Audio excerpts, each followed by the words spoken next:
Why most homes listed for sale don't sell and what to do about it. Hi, I'm Kelvin Reed with Your Home Sold Guaranteed Realty, Reed's Real Estate. How to sell a home that didn't sell.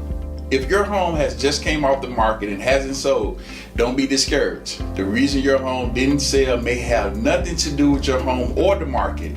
In reality, your home may have been one of the most desirable properties for sale. So why didn't your home sell in this market?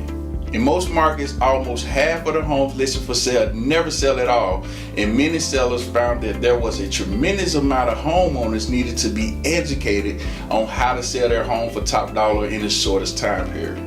Don't risk making the wrong choices and losing both time and money on your investment. Before you hire a real estate agent, know the right question to ask to save time and money. We have prepared a free special report called How to Sell a House That Didn't Sell, which educates you on the issues that's involved. Call or text me at 757-979-6624 to get your free report.